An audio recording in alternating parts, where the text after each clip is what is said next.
My dear brother, many years passed since the last time I saw you. I have missed you. Tell me, how are you? What are you doing? Are you still play piano?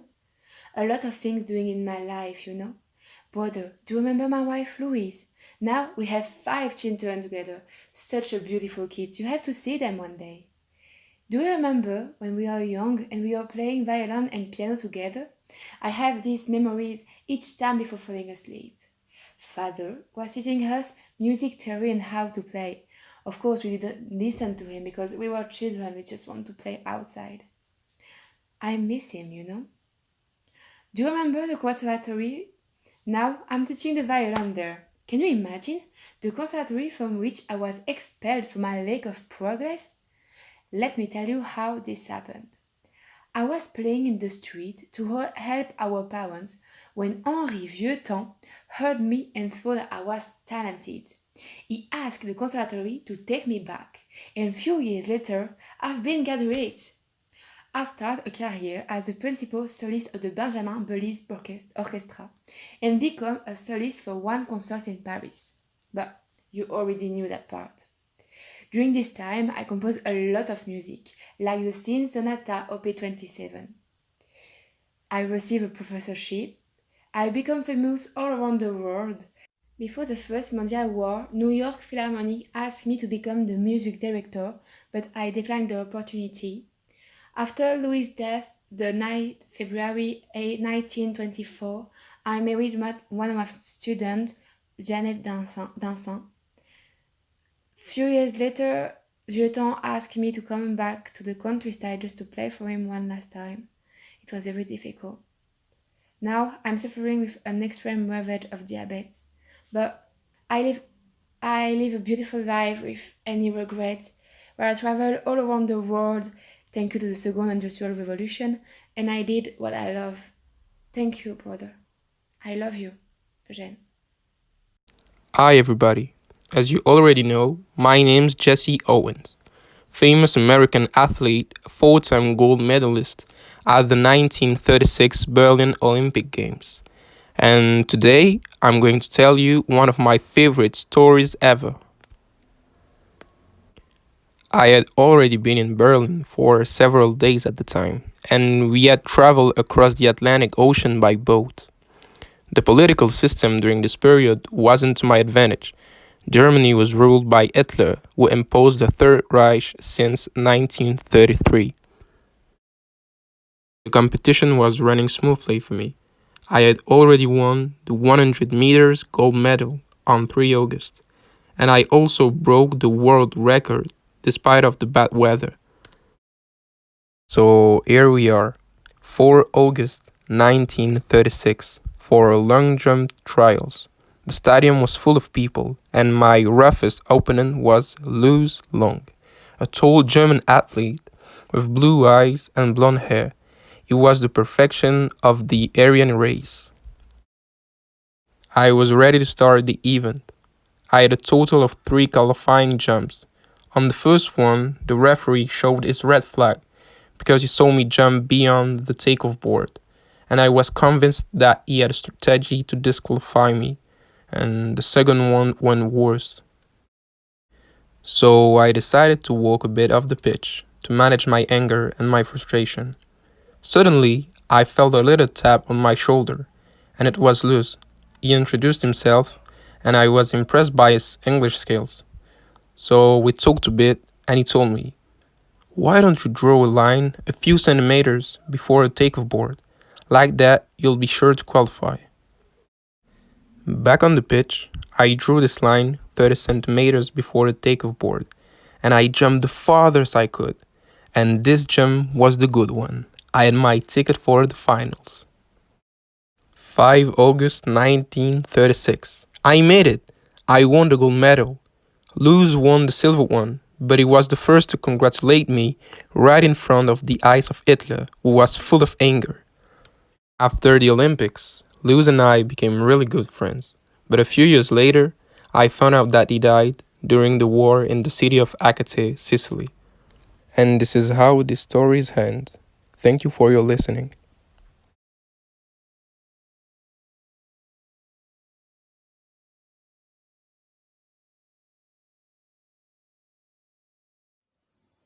The weather was good.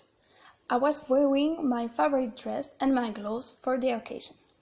William arrived on time, near the park when we met the first time. "Millicent, how are you? Have you heard the great news?" "No, I haven't. What is happening?" We spoke for a long time, sat on a bench. He said to me that the government had passed a new law. Now, all women are free to do whatever they wish with their own bodies. I loved William. With him, I knew that I could always say what I want and what I thought. He agreed with me, and together we hoped that now the conditions for women would be better than those of a criminal or a child. 6 months before, I walked near Notting Hill to meet William when a guard hurt me and stole my bag. I was totally scared, but I found the courage to ask for help to a policeman. He laughed and just told me that the bag belonged to my husband. This day I cried a lot, but it doesn't matter, because this day my friend John Stuart Mill, other women, me, and of course William decided to create a petition for women's rights.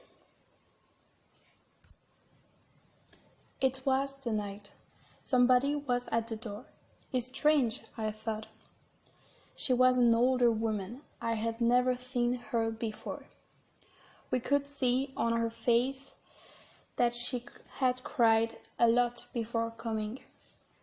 She held a letter in her hand. "I'm the mother of William. He died tonight. I'm really sorry. He told me that he loved you so much, and he wrote this letter for you." At this moment, I couldn't say anything apart from thank you. I read the letter a few days after the funeral. "My dear Millicent, you were and you will be my only love. I don't want you to stay sad or alone all your life, so please accept my friend Henri Fawcett to be your husband. He will take care of you and he will continue to support women like I was doing it. Please, Millicent, continue this fight for me without violence, like you start. It is the best way, I think. Women have the right to vote. Take care of you and don't forget how much I love you. William." I never forgot what William asked me. In 1897, my group of friends, including John Stuart Mill, became bigger and they chose me as the new leader. We discussed a name for a long time and I finally remember the non-suffragist. It was an idea of William. Everything became more difficult. We organized petitions, we distributed leaflets in the street. One Saturday, we created our first Pacific March in our Hyde Park. It was a success, except for my shoes. The weather was so bad that they were rained. The media called the march, but those were not the real difficulties. Emmeline Pankhurst and her suffragettes became totally crazy. They wanted actions and not only words. Some of them went to jail. They broke windows. They stopped eating. One of her died beneath the forelegs of the king's horse during the royal derby. He was horrible. Sometimes I thought about what they did. In a way, their actions were more efficient than ours. A man told me that he had stopped supporting women because of the suffragettes. William wouldn't like to see all this violence. Even if nothing had changed, I prefer to follow his recommendation. I stay pacific. The factory was huge, and there was an horrible smell.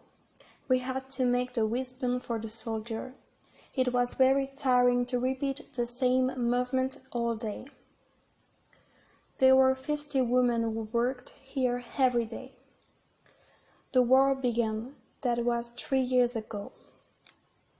Mary had worked with me since the beginning. She said that the war had become an opportunity for women to show how important they were in the society. I didn't know if it would prove to be true, but I really hope so. It was long, but the war finished. We lost many people, and old women worked hard during this period. The government promised a new law and proclaimed the right to vote for older men at the age of 21 and older women at the age of 30. I was very proud of what we did together. It was time for me to stop. I was old now and I finished my mission.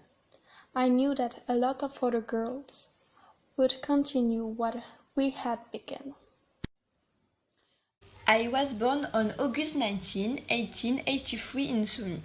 My father dropped my sister and me off at the orphanage when my mother died. I always made my friend believe that my father was an adventurer and that he had gone to New York to make a fortune.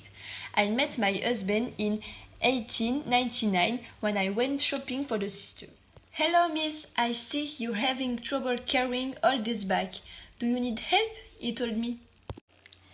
He took me to the orphanage and offered to see me again. I had to sneak out. I even broke my foot jumping out of my window. I had to find an excuse, but I'm not a good liar, so I was punished. Do the dishes every night for 2 months. But I didn't care because I fell in love. His name was Mark. He was blonde with blue eyes, like my father, and he was an apprentice in a bakery. At the orphanage, I had learned sewing, and it was I who concocted Mark's first apron. I must say that I was rather proud. The day I turned 18, Mark asked me to go and live with him in Paris, and I accepted. I was sure that he was the love of my life. In Paris, I joined a sewing school and opened my first Chanel store in 1910. It was my biggest dream. On November 10, 1912, Mark asked me to marry him, and we got married 3 days later by the Mediterranean Sea. It was magical. War broke out in 1914, and Mark and I went into exile in South America. That's where I learned that I was pregnant, and I gave birth to Julia in a small house in Peru. Julia was 6 when we returned to live in France. I had always wanted to have a large family, but with my work it was impossible. In 1920, my brand invented the fashion, and in 1921 I created my first perfume, Chanel 5. In 1954, I created the Tweed Suite and became more famous. Julia, who married an Englishman and gave me a beautiful granddaughter, Carla. It's January 10, 1971, and I'm in the hospital. I know I don't have much time left to live. I hope someone finds you, dear newspaper. Love. Grandma Coco has lived a lot of things. I'm sad I didn't know her enough, said Carla. She loves you very much, and I think that this diary must come to you, replied Julia.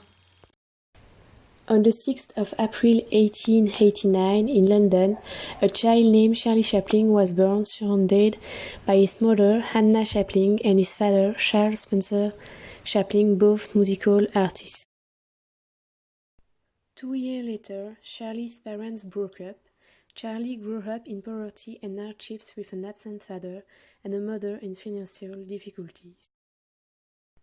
At 5, Charlie appeared on stage for the first time. At 14, Charlie's mother was committed to a mental asylum. In the second act of his life, Charlie began performing at an early age, touring music halls, and later working as a stage actor and comedian in London. When he was 19, he signed to Fred Carnot Company. On the 9th March 1914, Chaplin plays his first role in a movie for Kingston Studio in America. During the First World War, Charlie developed a Trump personality and was nicknamed after his character. In the beginning of 1918, he created his first film. In 1918, he was one of the best known figures in the world thanks to his personality. In 1919, Charlie co-founded the distribution company United Artists, which gave him complete control over his films. His first feature-length film was The Kids, followed by more than 18 others without dialogues.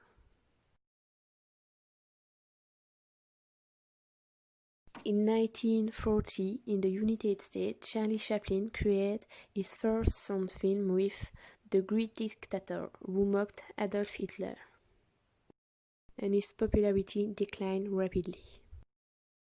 Charlie was accused of communist sympathies. An FBI investigation was opened and Charlie was forced to leave the United States. In the third act of his life, Charlie settled in Switzerland and abandoned the tramp in his later films, which include Limelight in 1952, A King in New York in 1957, and his last movie, A Contest from Hong Kong in 1967. In 1972, Charlie received the Oscar of Honor, followed by a decoration of the Queen of England on the 4th March 1975. On the 25th December 1977, Charlie played his final act, surrounded by his 11 children and his last wife, Una Oni.